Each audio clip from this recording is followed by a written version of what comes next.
নমস্কার, শুভ সন্ধ্যা। আমি অনিকেত আছি আপনাদের সঙ্গে শুক্রবারের গল্পের ইউটিউব চ্যানেলের নতুন আরও একটি এপিসোডে। রহস্য, রোমাঞ্চ ও ভৌতিক গল্প দিয়ে সাজানো আমাদের শুক্রবারের গল্প ইউটিউব চ্যানেলটিকে আপনারা যদি এখনও সাবস্ক্রাইব করে না থাকেন, এখনই সাবস্ক্রাইব করে পাশে থাকা বেল আইকনটিকে ক্লিক করে দিন, যাতে আমরা গল্প ছাড়া মাত্রই সবার আগে আপনাদের কাছে আপডেটটি পৌঁছে যায়। তো আপনাদের আনন্দ দিতে আজকের আমাদের নতুন নিদর্শন 6তম পর্বের গল্প অনিকেত পালের রচনায় মর্গের এক রাত। কণ্ঠে অনিকেত, তনুশ্রী ও উজ্জ্বল। চলুন আর বেশি দেরি না করে আজকের গল্প শুরু করা যাক। শুরু হচ্ছে মর্গের এক রাত।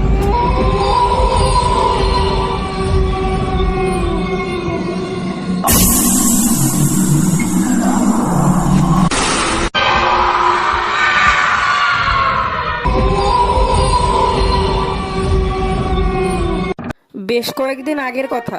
আমার মামা তখন তার চাকরি খুইয়ে বেকারত্ব কাটাচ্ছে। আমার মামার নাম রফিক ইসলাম। বয়স আনুমানিক 32 কি 33। তার সেদিন মামার কাছে একটা ফোন আসে। কথা শুনতে শুনতে বোঝা যায় তার এক বান্ধবী তাকে ফোন করেছে। আর সেই কথা শুনেই বোঝা যায় যে মামার জন্য হয়তো একটা নতুন চাকরির ব্যবস্থা হয়েছে। সেদিনটা ছিল রবিবার। সময়টা ছিল সন্ধ্যাবেলা, এই 7টা কি 7:30 হবে। তখন মামার ফোনে একটা ফোন আসে। মামা ফোনটা রিসিভ করতেই ওপাশ থেকে ভেসে আসে একটা মহিলা কণ্ঠস্বর।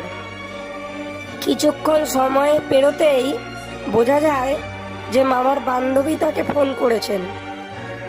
সে মামাকে বলে, রফিক, আমি অন্তরা। হ্যাঁ, তা বল, তুই কেমন আছিস অন্তরা? অনেকদিন তো তোর কোনো খোঁজই নেই। তা আমি ভালোই আছি। তা শোন, তুই আমায় বলেছিলি না একটা চাকরির খোঁজ দিতে? হ্যাঁ, বলেছিলাম তো।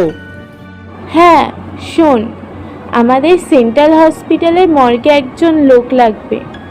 বেশি কিছু করতে হবে না, শুধু যে বডিগুলো আসবে সেই বডিগুলোকে পোস্টমর্টম করে তার রিপোর্ট জানাতে হবে। আর মাইনে বেশ ভালোই দেবে, কিন্তু রাতের শিফটে কাজ করতে হবে। দিনের বেলার জন্য লোক আছে। মাইনে নিয়ে চিন্তা নেই, মাইনে বেশ ভালোই পাবি। তা তুই রাজি তো? তাহলে আমি কথা বলবো। হ্যাঁ, রাজি রাজি। এই চাকরির দুর্মূল্য বাজারে একটা চাকরির খুব দরকার ছিল রে। Thank you, thank you. আরে থ্যাঙ্কস দিতে হবে না, মন দিয়ে কাজ কর, খুব ভালো করে কাজটা করিস, আর মাইনে পেলে ট্রিটটা দিস, তাহলেই হবে। আচ্ছা আচ্ছা। আচ্ছা, আমি বলে দিলাম সুপারিনটেন্ডেন্টের কাছে তোর নামটাকে রেকমেন্ড করে দিচ্ছি। তুই কালকে সময় মতো চলে যাস, আর কাল থেকেই জয়েন করিস। মনে করে রাত 8টার মধ্যে পৌঁছে যাস, কেমন? আচ্ছা। বলেই ফোনটা কেটে দিল মামা। বলল, বুঝলি অনি, এতদিনে একটা চাকরির ব্যবস্থা হলো তাহলে। এ তো দারুণ খবর মামা। ঠিক আছে, সময় মতো টিটটা দিয়ে দিও, তাহলেই হবে। বলেই মামা চলে গেল। মামার সম্পর্কে আরো 2-1টা কথা বলে রাখা ভালো। মামার ভূত সম্পর্কে কোনো ভয় ডরে ছিল না ছোটবেলার থেকে। এর আগেও মামা বেশ কয়েক জায়গায় কাজ করে এসেছে, তাই এবার চাকরিটা পেতেই কোনো ভয় ডর না করেই রাজি হয়ে গেল চটপট। মামা যথারীতি সময় মতো পৌঁছে গেল মর্গে। পৌঁছাতেই মামাকে তার কাজ বুঝিয়ে দেওয়া হলো। এই যেমন লাশকে দেখাশোনা করা, পোস্টমর্টেম করে তার রিপোর্ট দেওয়া, এইসব কুচকাচ কাজই আর কি। আর এসব কাজ করতে মামাকে সাহায্য করবার জন্য একজন লোককে দেওয়া হলো। তার নাম সুবল। তার কাজ রেজিস্টারে লাশ এলে তার নাম নথিভুক্ত করা এবং যাবতীয় ডিটেলস নথিভুক্ত করা। আর মাঝে মাঝে মামাকে কাজে সাহায্য করা। আমার কাজে জয়েন করার কিছুক্ষণ পরেই মামার কাছে আবার একটা ফোন এলো। কিরে, পৌঁছেছিস? হ্যাঁ, এই কিছুক্ষণ হলো জয়েন করেছি। আচ্ছা, কোনো অসুবিধা হলে আমাকে কল করিস। ওকে। আচ্ছা, আমি রাখছি তাহলে আজকে। কাল আবার ফোন করব সময় পেলে। মন দিয়ে কাজ করিস। Best of luck. মন দিয়ে কাজ কর। কথা শেষ করে ফোন রাখতেই মরার গাড়ির সাইলেন্টের আওয়াজ পাওয়া গেল। মরা এসেছে, রেস্কিউ করতে হবে। মামা মরাটাকে রেস্কিউ করে সই করিয়ে মরা বাবুকে ছেড়ে দিয়ে সুবলকে ডাকলো। সুবল, মরাটাকে রেডি করো, আমি একটু ফ্রেশ হয়ে আসছি। আচ্ছা স্যার, আমি মরাটাকে রেডি করে দিচ্ছি ট্রের ওপরে। এই ওপাশ থেকে সুবলের ডাক ভেসে এলো। স্যার, মরা রেডি হয়ে গেছে, আসুন। সুবল কথাটা বলা শেষ করতেই আবার ওপাশ থেকে একটা সাইলেন্টের আওয়াজ শোনা গেল। বডিটা রেস্কিউ করে নাও, আর কালকেই এর পোস্টমর্টেম রিপোর্ট চাই। আচ্ছা স্যার, হয়ে যাবে। আপনি কালকে কাউকে একটা পাঠিয়ে রিপোর্টটা নিয়ে যাবেন। আচ্ছা, আজ তাহলে আমি চলি। আচ্ছা সুবল, তুমি এইদিকে এই বডিটা রেডি করো, ততক্ষণে আমি ওই বডিটার কাজটা শেষ করে আসি, তারপরে এই বডিটাকে ধরবো। কালকের মধ্যেই কাজটা শেষ করতে হবে। তুমিও আমাকে একটু সাহায্য করো, তাহলে কাজটা তাড়াতাড়ি শেষ করতে পারবো। আচ্ছা স্যার। ওদিকে মামা ওই বডিটার পোস্টমর্টেম প্রায় শেষ করেই নিয়ে এসেছে। আর একটু কাজ করলেই শেষ হয়ে যাবে। ওপাশ থেকে সুবলের ডাক ভেসে এলো। সুবল হাঁপাতে হাঁপাতে মামার কাছে এসে বলল, বডিটাতে কিরকম যেন একটা অস্বাভাবিক ব্যাপার লক্ষ্য করা যাচ্ছে। মামা ভাবলো কয়েকদিন ধরে ওর রাত্রে ঘুম না হওয়ার জন্য ক্লান্তিতে ওর শরীরটা হয়তো এমন লাগছে। তাই মামা ওকে বলল শুয়ে পড়তে।